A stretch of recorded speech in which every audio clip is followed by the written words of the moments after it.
crois que la responsabilité politique met souvent au contact de questions si vives, parfois si douloureuses, sur la vie, les difficultés des personnes, qu'elle est propice à l'interrogation spirituelle.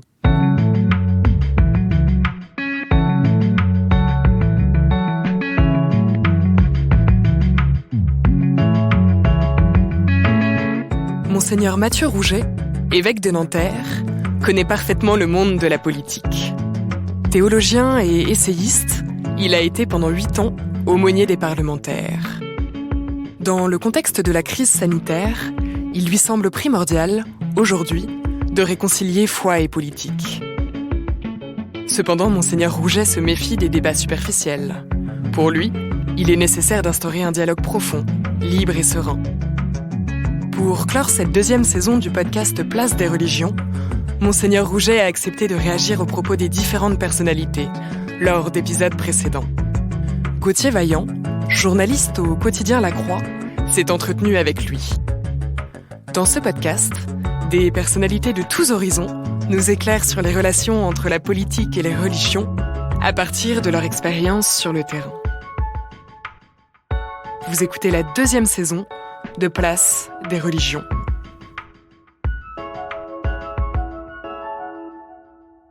Bonjour Monseigneur Rouget. Bonjour. Vous êtes évêque de Nanterre depuis 2018 et vous êtes aussi l'ancien aumônier des parlementaires. Vous connaissez donc bien cette classe politique que nous avons questionnée dans ce podcast sur la foi, la place de la religion ou de la spiritualité dans leur expérience d'élus et de terrain.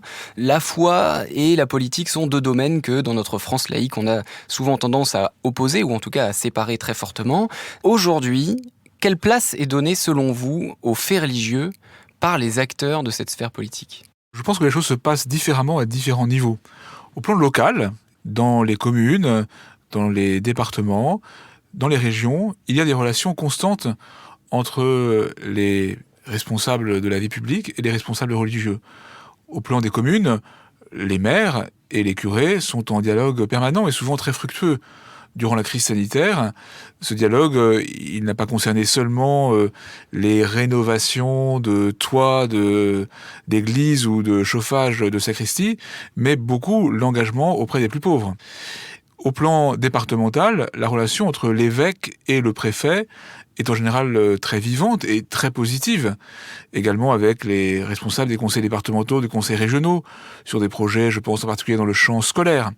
Donc il y a des relations constantes dans notre pays où malgré tout, l'Église est très présente et joue un rôle important, non seulement par la vie liturgique, mais aussi dans le cadre scolaire et le cadre caritatif. Au plan national, les choses sont parfois plus compliquées. Même si cette complication est aussi à différentes dimensions. Parce qu'il y a facilement des postures extrêmement laïcardes, où les religions sont considérées soit comme quantité négligeable, soit comme des interlocuteurs secondaires. Et en même temps, quand on sort des postures, il y a des possibilités de dialogue, qui achoppent parfois sur des grandes questions anthropologiques, mais qui peuvent aussi déboucher sur des convergences et des dialogues en tout cas fructueux. On a parlé parfois ces dernières années d'un retour du religieux dans la société, d'un regain d'intérêt pour la question spirituelle et pour le fait religieux lui-même.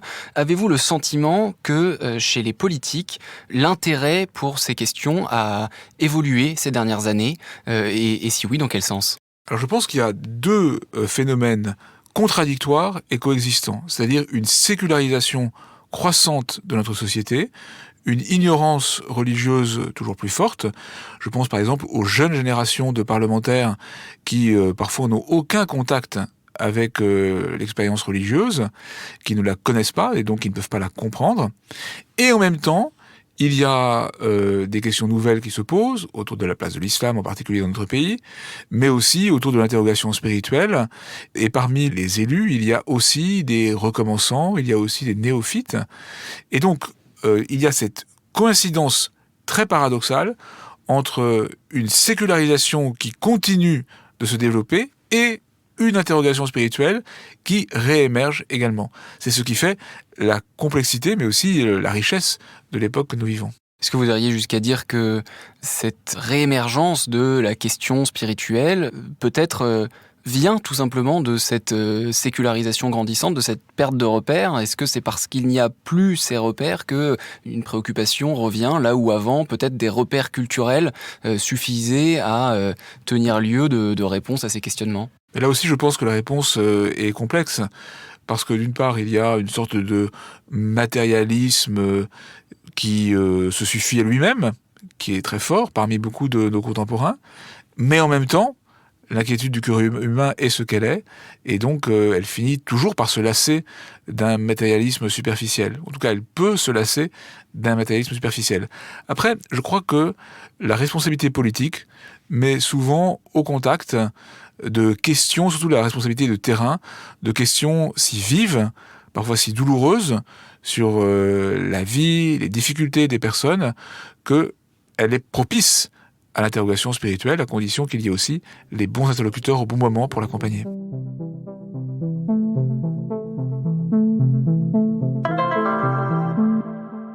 Alors vous avez parlé des relations parfois difficiles au niveau national entre l'État et les religions. Ces derniers mois et ces dernières semaines, nous en avons eu un exemple très frappant avec des discussions compliquées autour de la question de la reprise des célébrations publiques dans le contexte du confinement, du déconfinement.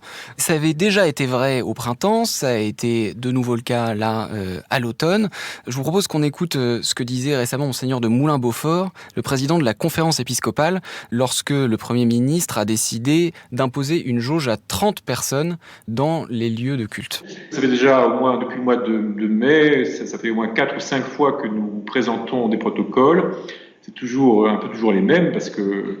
Et en face, on ne nous donne jamais en face d'indication de ce qu'on attend, on ne nous critique jamais nos protocoles en disant il manque ceci, il manque cela, on ne nous explique pas pourquoi ce serait suffisant ou insuffisant. Et puis brusquement, on entend une décision qui tombe comme cela sans que rien ne permette de la comprendre. Voilà, des évêques frustrés, des évêques en colère, des recours devant le Conseil d'État. C'est rare de voir ça de la part de nos évêques qui ont l'habitude de la modération et de privilégier toujours le dialogue. Pouvez-vous nous raconter comment vous, Monseigneur Rouget, vous avez vécu cette séquence de dialogue difficile entre les évêques et le gouvernement? Et quels enseignements vous en tirez? Alors, d'abord, un recours au Conseil d'État, c'est pas un acte agressif, et je pense qu'on en a tous pris conscience. Un recours devant le Conseil d'État permet à cette instance régulatrice de faire son travail de manière très sereine, juridique, et c'est bienfaisant pour la paix de tous. Ensuite, ce que exprime très bien ici Éric de Moulins-Beaufort, c'est d'abord une difficulté proprement politique. C'est notre système français tel qu'il est aujourd'hui, avec une hyper-concentration de toutes les responsabilités dans les mains présidentielles, et finalement une marginalisation des degrés inférieurs et ordinaires du travail. Et c'est vrai qu'une chose que nous avons eu vraiment du mal à comprendre, c'est que nos experts, qui avaient travaillé sur des protocoles très précis, eh bien, n'ont jamais eu en face de répondants à nos propositions, alors même que le secrétaire général de la Conférence des évêques travaille au quotidien avec d'excellents interlocuteurs au ministère de l'Intérieur, à Matignon, à l'Élysée, souvent issus de la préfectorale. Parfois, ce sont d'ailleurs des catholiques engagés, mais d'excellents professionnels en tout cas. Et tout d'un coup, eh bien, ils sont paralysés dans leur action parce que tout doit être décidé au niveau suprême. Il y a là une sorte de sclérose de notre démocratie, qui, avant d'être une question Église-État, est une question proprement de pratique politique. Alors après, comment comprendre les crispations qu'il y a eu, et y compris que le Premier ministre se mette en situation d'être sanctionné de manière quasiment évidente? Je pense qu'il y a 3 éléments. Premièrement, la complication de la situation présente. Et il faut parer à tant de difficultés que, voilà, il ne s'agit pas de jeter la pierre à qui que ce soit. L'Évangile nous en dissuade. Mais évidemment, dans une situation si difficile, l'hyperconcentration de la décision est encore plus sujette à interrogation. Après ça, il y a ce que j'ai déjà évoqué, le fait que beaucoup de nos responsables politiques aujourd'hui n'ont pas d'expérience religieuse véritable. Ce n'est pas leur faire injure que d'entériner ce fait que certains n'ont jamais eu l'expérience d'aller régulièrement à la messe, d'aimer se retrouver en communauté pour écouter la parole de Dieu et recevoir l'Eucharistie. Et donc le besoin que les fidèles ont de se retrouver pour célébrer leur foi est très extérieur à leur expérience personnelle. Et d'une manière plus générale, en France, les pouvoirs publics ont un rapport toujours très distancié à l'expérience religieuse et ont du mal aussi à comprendre que les religions ne sont pas toutes exactement religions de la même manière. Et donc sont déconcertés de voir que les protestants, les juifs, les musulmans, les catholiques n'ont pas exactement les mêmes attentes en matière de vie religieuse. Et puis, il y a une troisième dimension qu'il ne faut pas, à mon avis, complètement oblitérer, qui est une sorte de réflexe plus ou moins conscient selon les majorités et les personnalités, qui consiste à se dire que si les religions sont un tout petit peu plus marginalisées, c'est pas plus mal. Il ne s'agit pas du tout de parler de persécution, mais il y a une sorte d'anticléricalisme ordinaire qui fait partie de la tradition politique française, qui est plus ou moins présente, qui est plus ou moins tangible, plus ou moins active, et qui d'ailleurs s'est manifestée là de manière plus particulière une fois ou l'autre.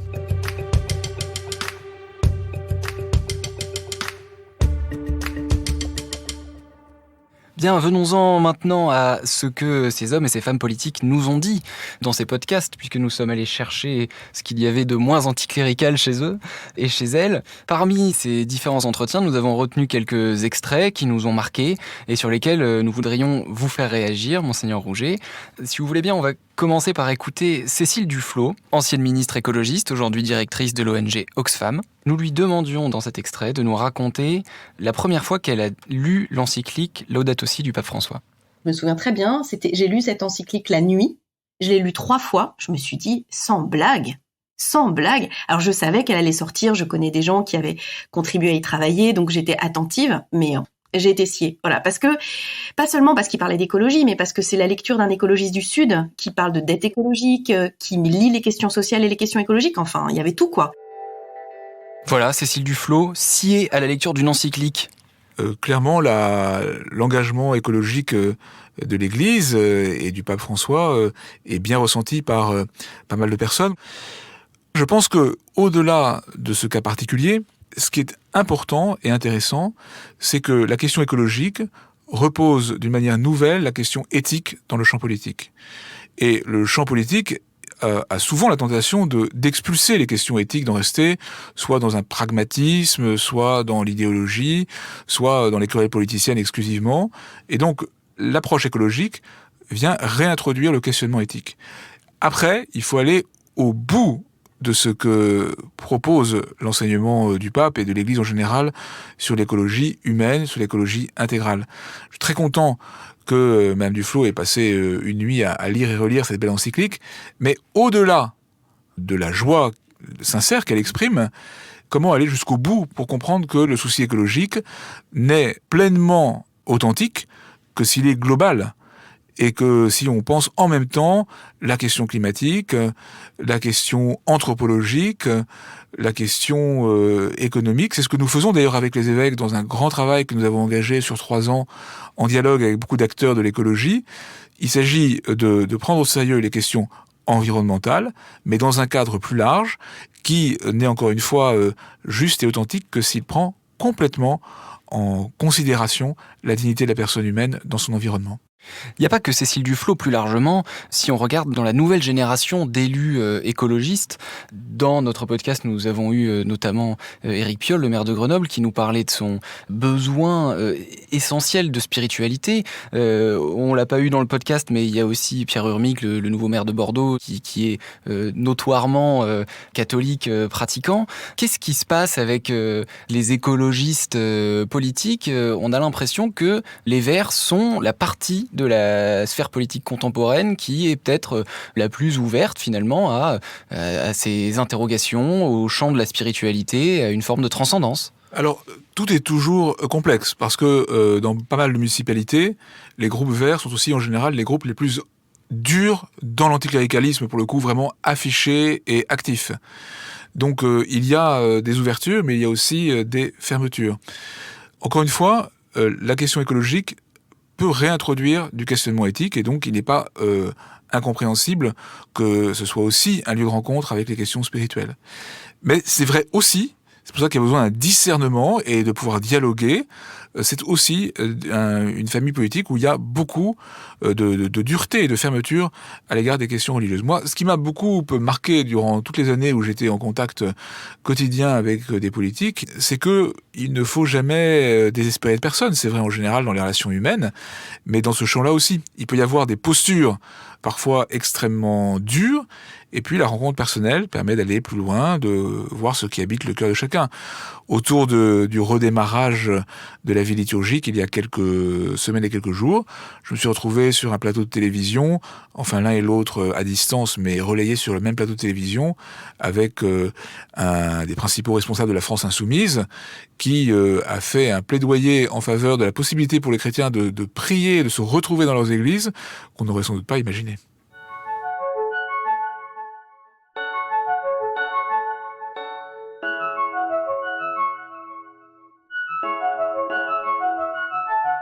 On a entendu Cécile Duflot louer le pape François et son encyclique. On a l'impression que les temps sont peut-être un peu plus durs à droite. Écoutez ce que nous a dit Éric Woerth, l'ancien ministre du Travail sous la présidence de Nicolas Sarkozy, quand on l'a interrogé sur le revenu universel en faveur duquel le pape François venait tout juste de plaider dans un livre. Le fait de se considérer dans l'affaire même du revenu universel tel que souvent il est annoncé, une sorte de droit global, on a le sentiment qu'on a le droit de percevoir de l'argent dont on ne sait pas d'où ça vient, sinon d'impositions tout à fait considérables qui pèseraient sur d'autres, sans avoir besoin de travailler. Ça, c'est pas possible. Le travail, il est fondamental. Je pense que le pape, comme d'ailleurs l'Église depuis longtemps, met en avant cette valeur travail, c'est-à-dire le simple fait de travailler, la dignité humaine, elle passe aussi par le travail, et donc elle passe aussi par la capacité pour une société comme la nôtre, d'avoir des systèmes de formation tout au long de la vie qui garantissent le fait de ne pas être décroché par rapport au monde du travail. Monseigneur Rouget, c'est dur, à l'heure du pape François, d'être un catholique de droite, économiquement libéral. En tout cas, moi je trouve que Éric Woerth, dans l'extrait que vous venez de proposer, s'exprime avec beaucoup d'équilibre. C'est-à-dire en recueillant ce qu'il peut y avoir de stimulant dans la proposition du revenu universel, et en même temps en insistant, comme le ferait sans doute le pape aussi, sur l'importance du travail comme élément de dignité de la personne humaine. Moi-même, je vais débattre bientôt à ce sujet avec Benoît Hamon, qui est le grand avocat du revenu universel, qui a été très stimulé évidemment par les positions pontificales. Mais nous allons débattre aussi ensemble, et je dirais finalement, non pas avec un positionnement politicien, mais comme chrétien, aussi ce que dit Éric Woerth sur l'importance du travail comme lieu de dignité pour la personne humaine. Après, je pense que le pape François dit des choses extrêmement fortes sur, par exemple, les migrants, mais aussi sur le respect de la vie dès son tout premier commencement. Et donc, sa parole, elle est déstabilisante pour les uns comme pour les autres. Et son statut, c'est d'être une parole prophétique. C'est pas d'être une parole immédiatement opératoire sur le plan politique. Et donc, je pense que beaucoup de chrétiens en général, de chrétiens engagés en politique, ou de politiques intéressés par ce que dit l'Église sans être eux-mêmes pleinement chrétiens, sont touchés par l'énergie, l'originalité, l'authenticité humaine du pape François, parfois heurtés par ses propositions, mais c'est pas grave, parce que c'est aussi dans cette tension entre l'instance spirituelle et l'instance politique, entre le prophète et le roi, pour le dire avec des catégories bibliques, que peut se faire un travail fécond. On a aujourd'hui un pape qui fait peut-être plus de politique que ses prédécesseurs. Comment est-ce que les chrétiens engagés en politique que vous côtoyez, comment est-ce qu'ils vivent justement ce propos politique du pape et ces interpellations qu'ils reçoivent de lui indirectement ? Alors, de ce point de vue, le pape François est vraiment dans le sillage de ses prédécesseurs. Jean-Paul II a été très engagé, évidemment, autour de la liberté dans le bloc de l'Europe de l'Est à l'époque. Et Benoît XVI a beaucoup écrit sur la question politique, avec, je pense, l'attention d'un théologien allemand s'interrogeant sur les ressorts d'une vie politique durablement digne de la personne humaine, avec évidemment la mémoire de la Shoah qui pèse pour tout le monde, et en particulier pour l'Allemagne. Moi, ce qui me frappe, c'est que souvent, les politiques prennent plus au sérieux la parole du pape ou même la parole de l'Église de France que les évêques, par exemple, seraient tentés de le croire. Et il y a une vraie disponibilité au dialogue. Alors après, il y a des points sur lesquels il y a des désaccords, il y a des points sur lesquels il peut y avoir des malaises. Mais encore une fois, c'est pas grave. Même dans l'Église, il peut y avoir des désaccords et des malaises. C'est le propre d'une authentique fraternité chrétienne, qu'elle soit ouverte au dialogue, même un peu vif, à partir du moment où il est respectueux.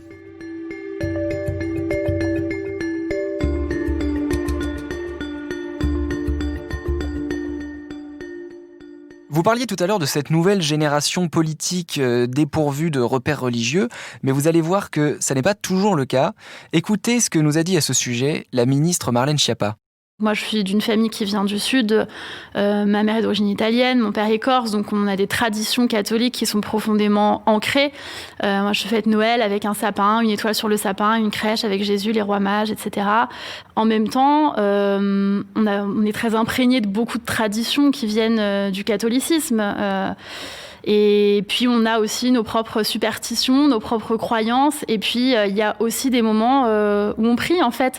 Vous savez, pardon, je vais dire un gros mot, mais il y a un rappeur qui avait fait une chanson il y a quelques années qui s'appelait « Je prie Dieu quand je suis dans la merde ». Il le sait, donc il me laisse dedans. Et je crois qu'on est beaucoup de gens à être rationnellement athées ou agnostiques. Mais moi, quand je prends l'avion, je récite un « Je vous salue Marie », je fais un signe de croix. Et c'est peut-être plus une superstition qu'autre chose. Mais en tout cas, ça me permet de me raccrocher à quelque chose. Qu'est-ce que vous pensez de ces propos ? Ça vous surprend ? Alors, ça ne me surprend pas beaucoup. Comme je suis spontanément bienveillant, je trouve ça extrêmement touchant, et vraiment touchant, profondément touchant. Et en même temps, avoir la foi, c'est pas avoir simplement un sentiment, avoir des traditions, avec même une sorte de quasi-équivalence entre tradition et superstition. Et donc, ce que je souhaite à Marlène Schiappa, et comme au plus grand nombre, c'est de passer de ce sentiment, de ces traditions un peu extérieures, à une rencontre personnelle avec Jésus-Christ, vrai Dieu et vrai homme, sauveur par sa mort et sa résurrection, qui ouvre un chemin de vie, un chemin d'espérance, un chemin de respect de la personne humaine dans toutes ses dimensions, qui va loin, et qui est exigeant, et qui conduit à une conversion, à une transformation. Parce que je crois que le grand enjeu aujourd'hui, dans une situation quand même politique assez explosive en France, où il y a beaucoup de fragilité, et cette crise sanitaire les renforce, les rend presque hyperboliques, nous avons à dépasser des postures, nous avons à entrer dans un respect renouvelé de la personne humaine, nous avons à freiner des espèces de transgressions anthropologiques dont nous n'imaginons qu'elles sont que simplement un peu abstraites, mais qui en fait creusent le lit de la violence et de la déstructuration de la société. Et donc, on ne peut pas en rester à un sentiment religieux extérieur. Il s'agit de se demander ce qui nous rassemble, ce qui peut nous permettre de vivre durablement dans la paix les uns avec les autres, comment notre pays a profité de toutes les richesses qui sont les siennes pour lui-même et pour les partager avec d'autres. Et donc, les enjeux sont si forts qu'on ne peut pas en rester à simplement des attitudes de surface, aussi, encore une fois, touchantes soient-elles. Est-ce que ce que dit Marlène Schiappa ne montre pas toutefois quelque chose d'assez saisissant, qui est que même quand on est quelqu'un qui est plutôt issu de la famille intellectuelle de la libre pensée, qui s'est fait connaître avec des considérations sur les religions plutôt attaquées comme des systèmes d'oppression, de domination, eh bien même dans ce cas-là, quand on est en France et qu'on est un responsable politique, on n'échappe pas à ces repères culturels. Est-ce que finalement c'est pas le signe qui ne s'efface pas tant que ça, qui sont toujours là? Alors il y a deux choses. Il y a de fait, nous sommes en France, qui est à la fois sans doute le pays le plus laïque et le plus catholique du monde. Et moi je me souviens avoir célébré les obsèques d'un jeune député socialiste, Olivier Ferrand, qui est mort quelques mois après son élection, donc en 2012, juste après l'élection de François Hollande. Et j'ai eu présent à cet enterrement tout le gouvernement, avec le Premier ministre, et beaucoup de parlementaires. Et je me suis dit que, pour certains, c'était la première fois qu'ils allaient à une cérémonie catholique. Et donc, devenir député en France, c'est être conduit à aller de temps en temps à des grandes cérémonies catholiques. Donc, c'est vrai qu'il y a cela. Mais en même temps, il y a aussi des fermetures qui peuvent être dépassées. Vous voyez, ce serait indiscret, donc je ne le ferai pas, mais si je vous disais le nombre et le nom des politiques avec qui j'ai l'occasion de dire le chapelet en marchant sur des chemins de forêt vers une destination de pèlerinage ou une autre. Je pense que vous ne me croiriez pas tout de suite. Et moi-même, ça m'est arrivé dans ces circonstances-là de me dire « Ouais, Mathieu, tu es en train de réciter le chapelet avec un tel ». À sa demande ou dans un contexte de pèlerinage familial ou amical dans lequel nous nous retrouvions. Mais ce qui était intéressant, c'est que évidemment, quand on vit ce genre de démarche, ce n'est pas pour en rester à simplement une petite pensée, comme disent les gens de temps en temps, mais vraiment entrer sur un chemin. Et moi, ce que je souhaite aujourd'hui pour mes concitoyens en général et pour les politiques en particulier, c'est d'être en chemin. Alors, chacun est là où il en est, à son histoire personnelle, à sa position dans la société. Mais ce qui me semble important, c'est qu'on trouve davantage l'occasion de dialoguer respectueusement, sereinement et vivement en même temps sur les questions essentielles.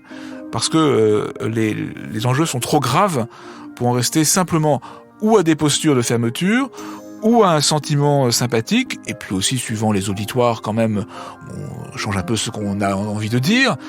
Mais voilà, il faut avancer sur des chemins d'approfondissement, d'amour et de vérité.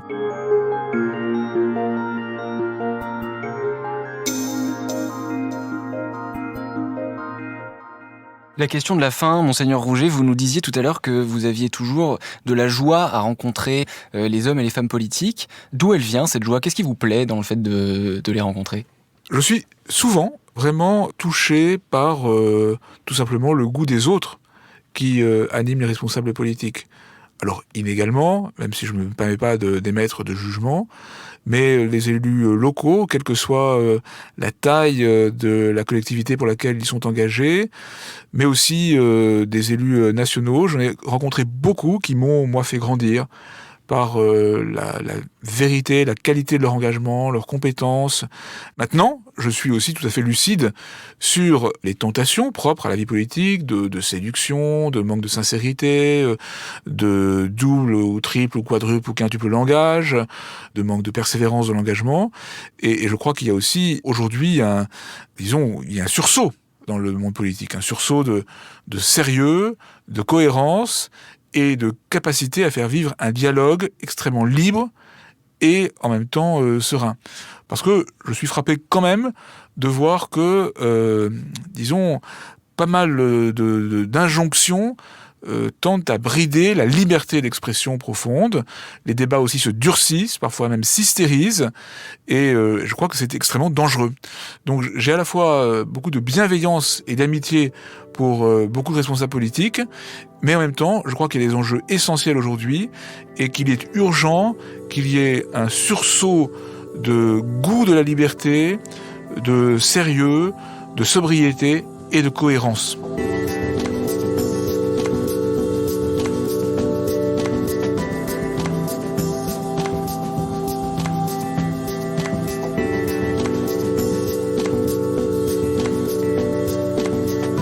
Vous venez d'écouter le dernier épisode de la 2e saison de Place des religions. S'il vous a intéressé, n'hésitez pas à le partager et à vous abonner à notre podcast. Nous vous donnons rendez-vous au mois de février pour une nouvelle saison pleine de surprises.